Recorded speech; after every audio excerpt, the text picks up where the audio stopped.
ओम शांति। आज 10 अप्रैल 2026 के शुक्रवार के प्रातः मीठी मीठी मधुवन मुरली के बाप दादा के मधुर ईश्वरीय महावाक्य सुनते हैं। मीठे मीठे प्यारे प्यारे बाप दादा ने कहा, मीठे बच्चे, बाप आए हैं भारत को सैल्वेज करने। तुम बच्चे इस समय बाप के मददगार बनते हो। भारत ही प्राचीन खंड है। मीठे बच्चे, बाप आए हैं भारत को सैल्वेज करने, अर्थात उसका बेड़ा पार करने। तुम बच्चे इस समय बाप के मददगार बनते हो। भारत ही प्राचीन खंड है। प्रश्न है, ऊंची मंजिल में रुकावट डालने वाली छोटी छोटी बातें कौन सी हैं? ऊंची मंजिल में रुकावट डालने वाली छोटी छोटी बातें कौन सी हैं? उत्तर है, अगर जरा भी कोई शौक है, अनासक्त वर्ती नहीं है, अच्छा पहनने खाने में बुद्धि भटकती रहती है, तो यह बातें ऊंची मंजिल पर पहुंचने में अटक रुकावट डालती हैं। इसलिए बाबा कहते हैं, बच्चे वनवाह में रहो, तुम्हें तो सब कुछ भूलना है, यह शरीर भी याद ना रहे। ओम शांति। बच्चों को यह समझाया है कि यह भारत ही अविनाशी खंड है और इसका असल नाम भारत है, भारत खंड।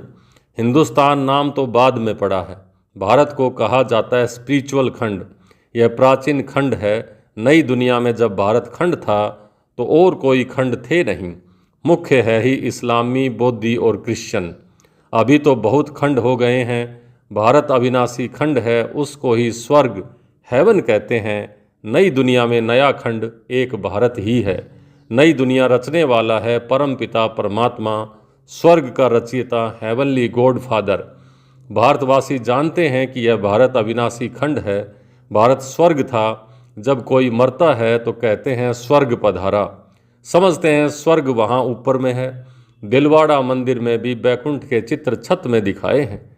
यह किसी की बुद्धि में नहीं आता है कि भारत ही हेवन था, अब नहीं है, अभी तो हेल है। तो यह भी अज्ञान ठहरा। ज्ञान और अज्ञान दो चीज़ होती हैं।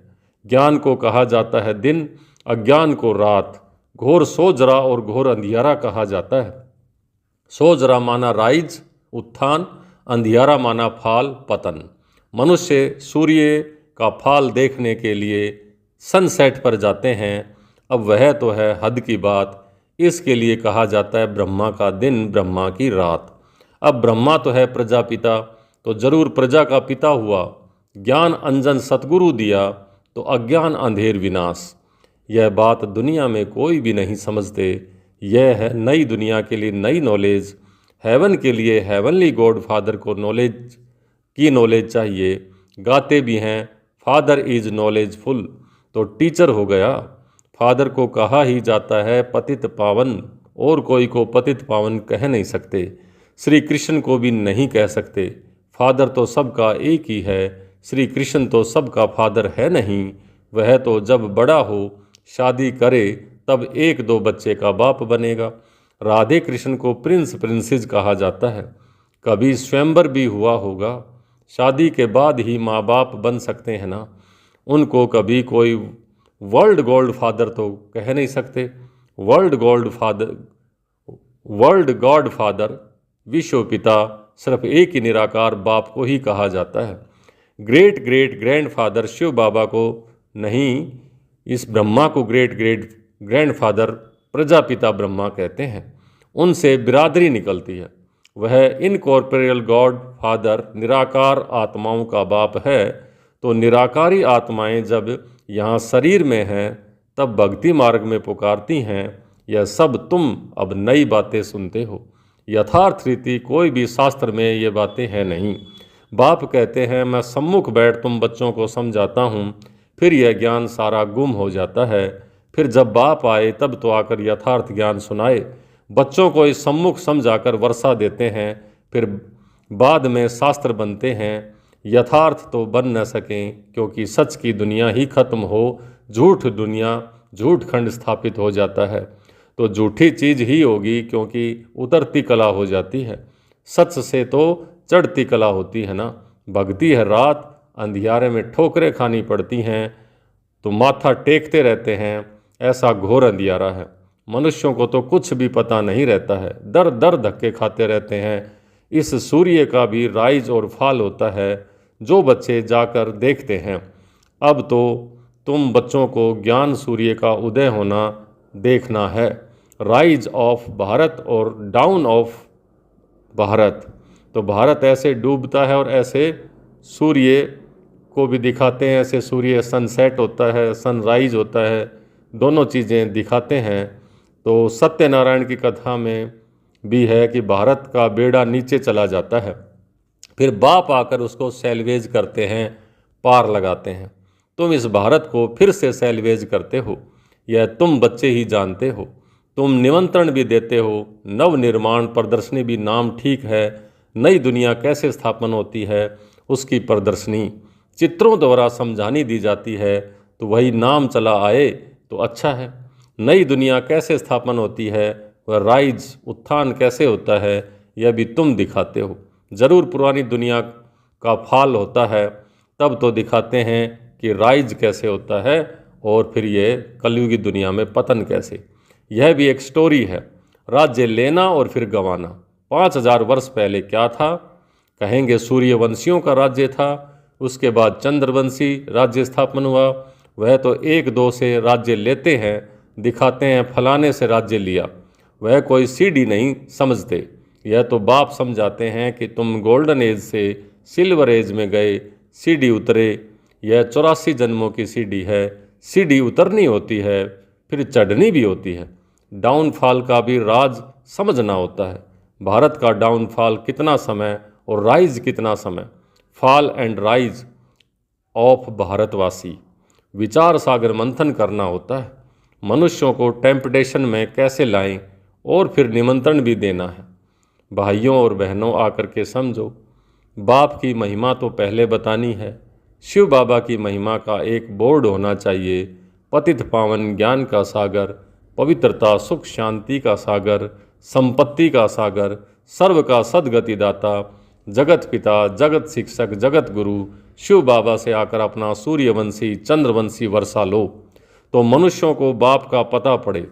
बाप की और श्री कृष्ण की महिमा अलग अलग है, यह तुम बच्चों की बुद्धि में बैठा हुआ है।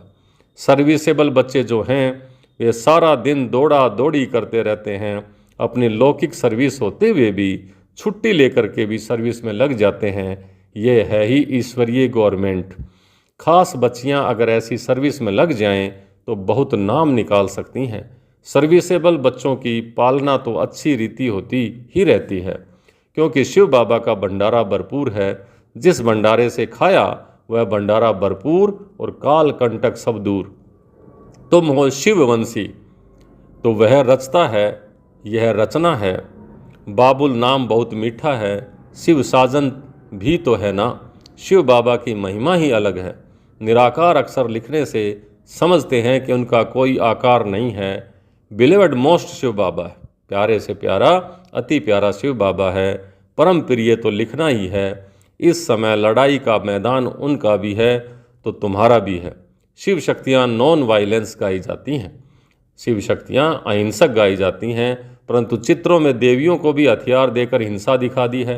वास्तव में तुम योग अथवा याद के बल से विश्व की बादशाही लेते हो, हथियारों आदि की तो कोई बात ही नहीं है। गंगा का प्रभाव बहुत है, बहुतों को साक्षात्कार भी होगा। भक्ति मार्ग में समझते हैं कि गंगा जल मिले तब उद्धार हो, इसलिए गुप्त गंगा कहते रहते हैं। कहते हैं बाण मारा और गंगा निकली, गौमुख से भी गंगा दिखाते हैं। तुम पूछते तो कहेंगे कि गुप्त गंगा निकल रही है। त्रिवेणी पर भी सरस्वती को गुप्त दिखाया है। मनुष्यों ने तो बहुत बातें बना दी हैं, यहाँ तो एक ही बात है, सिर्फ अलग बस। अल्लाह आकर बहिष्त स्थापन करते हैं, खुदा हेवन स्थापन करते हैं, ईश्वर स्वर्ग स्थापन करते हैं। वास्तव में ईश्वर तो एक ही है। यह तो अपनी अपनी भाषा में भिन्न भिन्न नाम रख दिए हैं, परंतु यह समझते हैं कि अल्लाह से ज़रूर स्वर्ग की बादशाही मिलेगी। यहाँ तो बाप कहते हैं मन मना भव।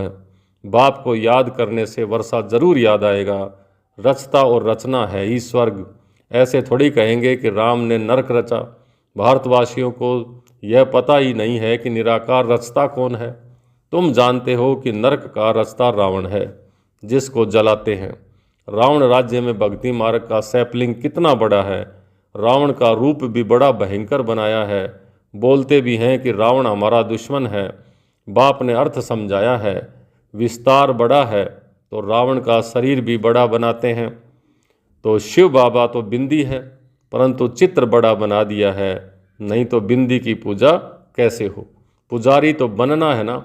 आत्मा के लिए तो कहते हैं भ्रकुटी के बीच में चमकता है अजब सितारा, और फिर कहते हैं आत्मा जो परमात्मा, तो फिर 1000 सूर्यों से ज़्यादा तेज कैसे होगा। आत्मा का वर्णन तो करते हैं लेकिन समझते नहीं हैं। अगर परमात्मा 1000 सूर्य से तेज हो तो हर एक में प्रवेश कैसे करे।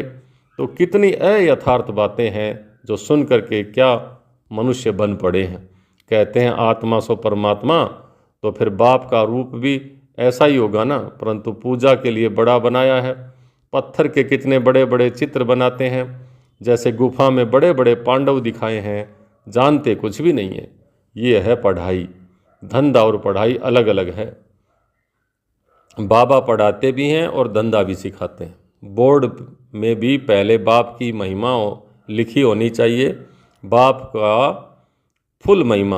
की फुल महिमा लिखनी है। यह बातें तुम बच्चों की बुद्धि में नंबरवार पुरुषार्थ अनुसार आती हैं, इसलिए महारथी घुड़सवार कहा जाता है। हथियार आदि की तो कोई बात नहीं है। बाप बुद्धि का ताला खोल देते हैं। यह गोदरेज का ताला कोई खोल न सके। बाप के पास मिलने जाते हैं तो बाबा बच्चों से पूछते हैं कि आगे पहले कभी मिले हो, इस जगह पर इस दिन कब मिले हो। तो बच्चे कहते हैं हाँ बाबा, 5000 वर्ष पहले मिले हैं। अब यह बातें ऐसे कोई पूछ न सके। तो कितनी गुप्त समझने की बातें हैं, कितनी ज्ञान की युक्तियां बाबा समझाते हैं, परंतु धारणा नंबरवार होती है। शिव बाबा की महिमा अलग है, ब्रह्मा विष्णु शंकर की महिमा अलग है। हर एक का पार्ट अलग अलग है, एक ना मिले दूसरे से। यह अनादि ड्रामा है, वही फिर रिपीट होगा। अभी तुम्हारी बुद्धि में बैठा हुआ है कि हम कैसे मूल वतन में जाते हैं, फिर कैसे आते हैं पार्ट बजाने के लिए।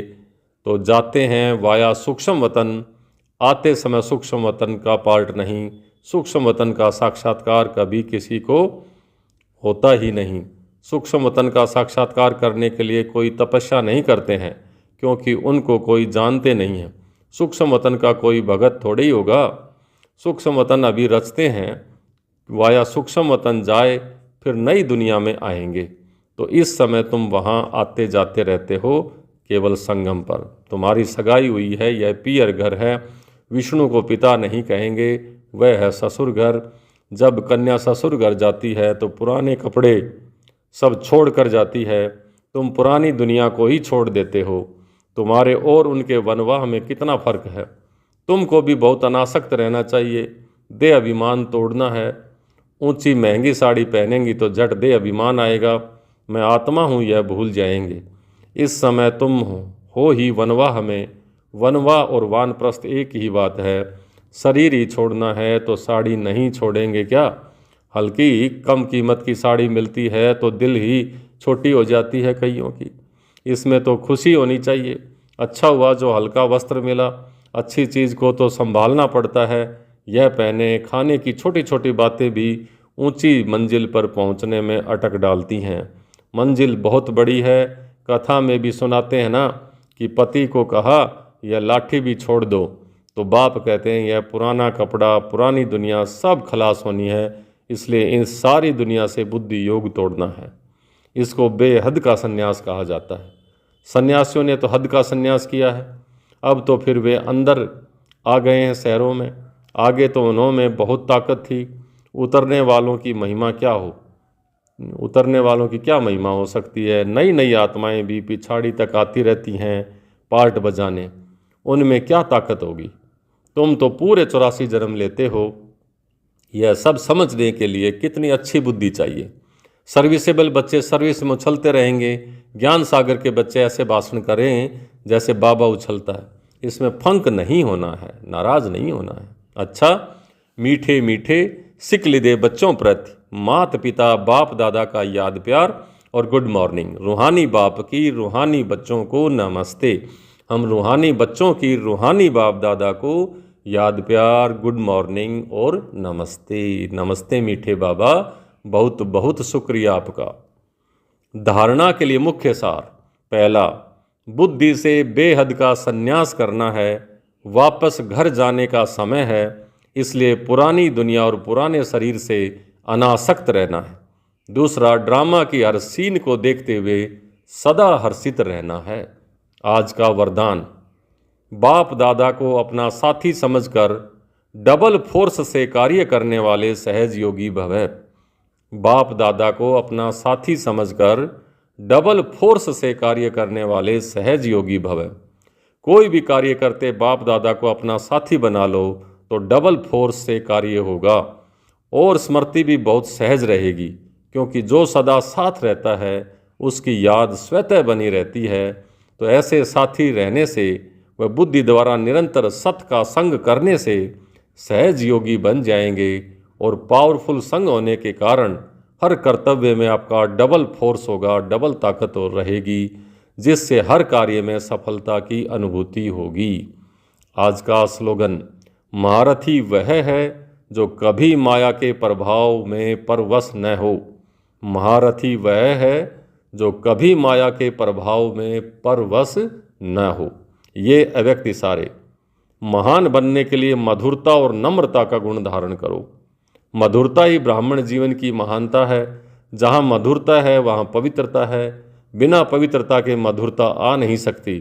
जितना बुद्धि में नशा हो उतना ही कर्म में नम्रता और बोल में मधुरता हो। ऐसे नशे में रहने से कभी नुकसान नहीं होगा।